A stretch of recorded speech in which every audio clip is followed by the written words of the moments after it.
एक मकान में एक नीम का पेड़ था, जिस पर एक कौवा रहता था। वह बद्धा दयालु प्रवृत्ति का था। उसी मकान में ही एक कबूतर ने घोंसला बना रखा था। दोनों में कोई मित्रता नहीं थी। कौवे ने कई बार कबूतर से दोस्ती करने का प्रयत्न किया, लेकिन हमेशा कबूतर ने यह कहकर टाल दिया कि देखो, मैं कितना गोरा हूं और तुम हो एकदम काले। अपनी दोस्ती कैसे हो सकती है भला। बेचारा कौवा मन महसूस कर रह जाता, लेकिन कबूतर की बात का कभी बुरा नहीं मानता था। एक दिन की बात है कि कबूतर अपने घोंसले के बाहर बैठा सुस्ता रहा था कि अचानक एक चील ने आकर उसे झपट्टा मारा। कबूतर किसी तरह से चील से तो बच गया, लेकिन घायल होकर बेहोश हो गया। कौवा पेड़ पर बैठा यह सब देख रहा था। उससे रहा नहीं गया। उसने कबूतर की बड्ढी सेवा की। धीरे धीरे कबूतर की बेहोशी दूर हो गई। कबूतर एकदम स्वस्थ हो गया।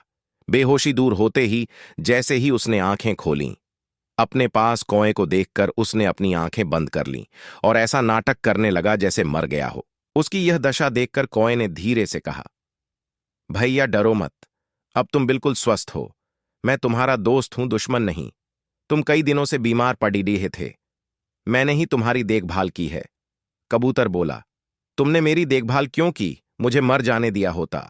तुम काले हो, मैं एकदम गोरा चिट्टा। अपना साथ कैसे हो सकता है भला? हाँ, लेकिन तुमने यह सब मेरे लिए क्यों किया? कबूतर ने टेढ़ी आंख करते हुए कौए से कहा।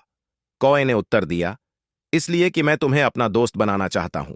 काले गोरे का भेदभाव मिटाना चाहता हूं।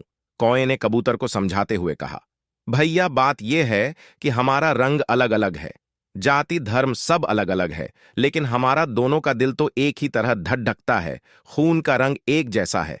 तुम्हारे अंदर भी जो सब कुछ है वह सब कुछ मेरे अंदर भी है। मेरे मित्र, तुम इस बात को थोड़ी बुद्धि से काम लो, तब जाकर तुम मेरी बात को समझ पाओगे। फिर तुम्हें यह काले गोरे का भेदभाव नहीं दिखेगा। कौए की यह बात सुनकर गोरे कबूतर का सिर शर्म से झुक गया और उसने कौए को गले से लगा किया।